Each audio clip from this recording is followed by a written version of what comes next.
Good evening, visitors. Welcome to the Australian War Memorial's last post ceremony. My name is Troy Clayton, and joining us today from the Australian Army is Warrant Officer Class 2, Megan White. We warmly welcome the family of Private Alexander Remeljej, whose story will be told shortly. We are honoured to acknowledge Rear Admiral Takahito Murakami, Surgeon General, Japanese Maritime Self-Defence Force, Captain Nicole Curtis, Royal Australian Navy, and the accompanying delegation. Brigadier Colin Khan, retired, Roger Wainwright, National President, 5RAR Association, and members of 5RAR Association. We also warmly welcome members of the Glenelg Surf Life Saving Club who are in attendance this evening.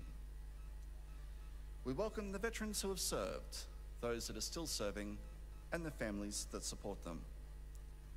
We acknowledge the members of RSL and Services Club Association, RSL Victoria, and RSL Queensland who are watching the ceremony broadcast across Australia.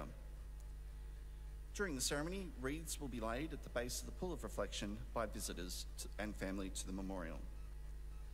Please stand and join in singing the National Anthem.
The Australian War Memorial was the vision of Charles Bean, Australia's First World War official historian.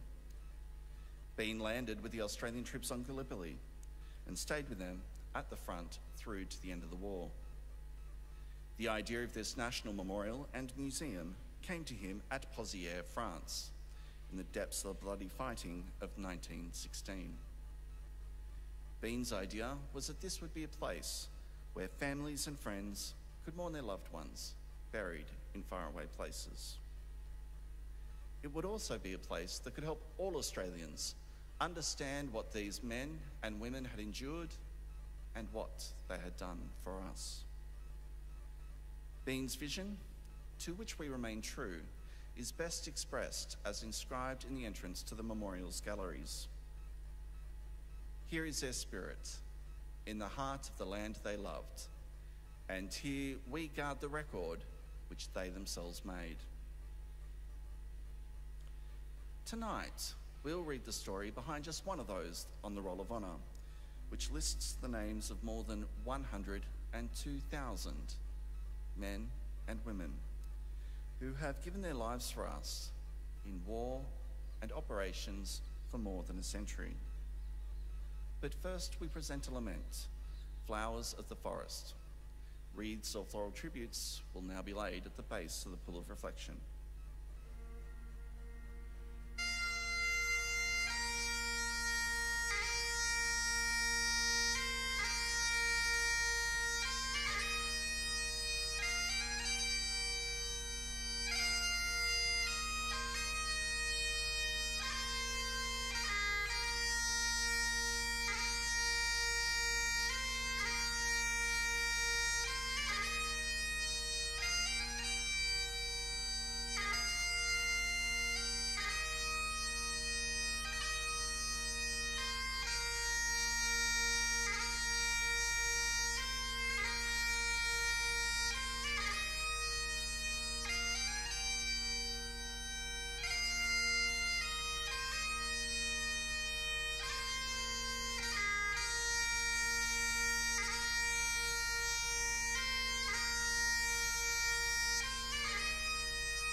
Today we remember and pay tribute to Private Alexander Remeljej. Alexander Remeljej was born on the 22nd of May 1947 in Detmold, Germany, his parents George and Gertrude having journeyed there via Yugoslavia and Austria towards the end of the Second World War. Alexander was their second son.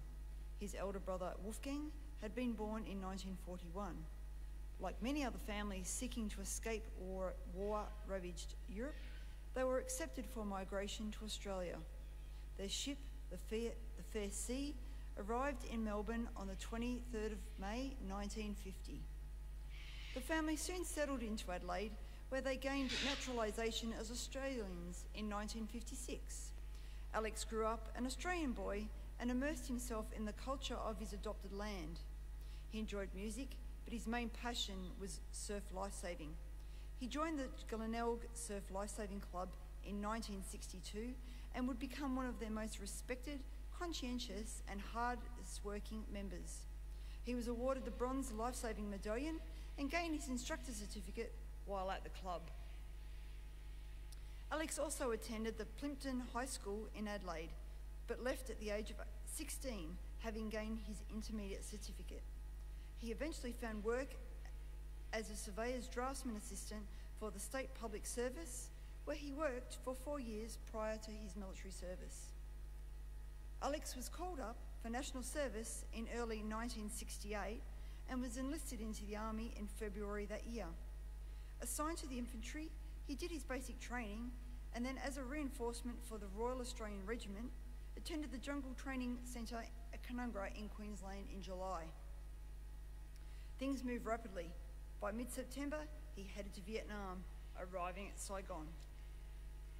The first few weeks were spent with the reinforcement unit at the main Australian Task Force base at Nui Dat. In October, he was posted to 1 RAR, but with that battalion's tour ending in February 1969, he joined 5 RAR, which was just arriving for their second tour in Vietnam. An infantryman's life in Vietnam was hard. Grueling patrols out in the field that could last for days, even weeks, kept men on edge. They were on constant alert for ambushes and the dreaded mines and booby traps. The heat and humidity meant they were constantly bathed in sweat, dehydrated and exhausted, whilst tropical diseases presented a constant danger. Alex adapted well to his new life as a soldier. His platoon commander described him as keen, intelligent and reliable, and said that he was developing into a good soldier. 6 months into his tour, the action was constant for Alex and 5 RAR.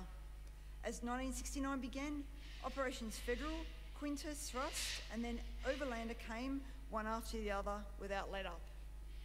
In early April 1969, there was a smaller operation, Deerstalk, a series of smaller scale reconnaissance and ambushes set by the Australians to catch enemy moving between Nui Dat and the Nui Din Mountains to the west of the base.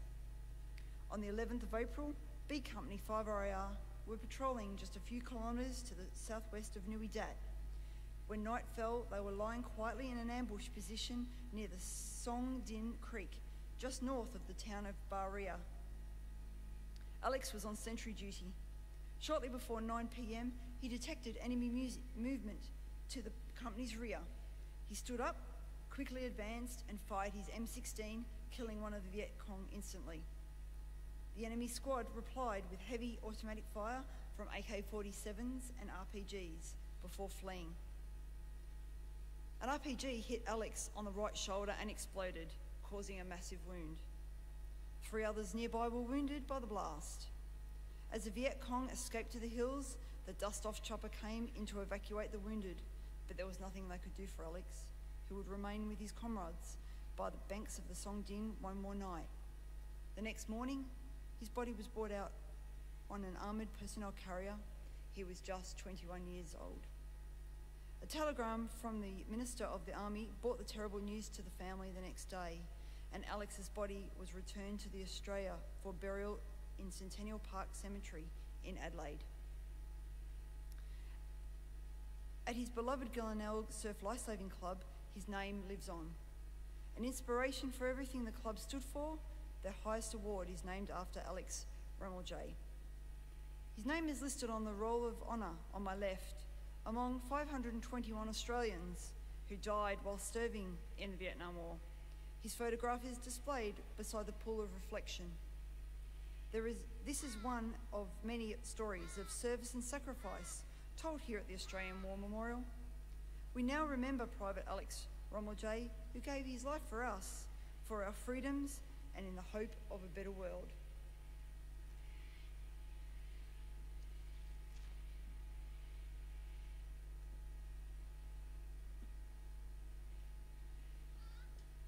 Please stand for the reading of the ode and the sounding of the last post.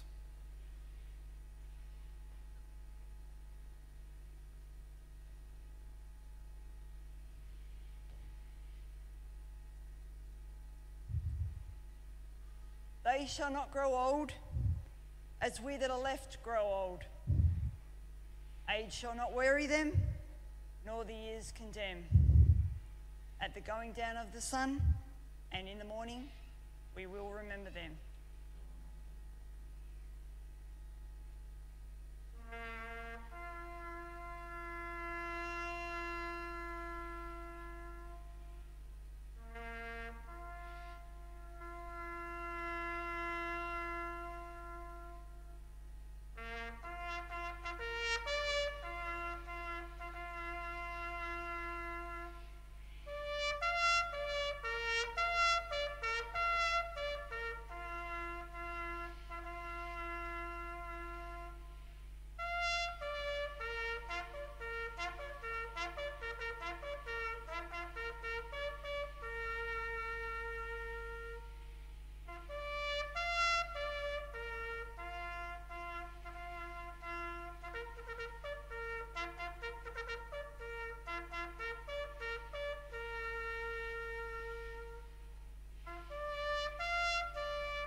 Lest we forget.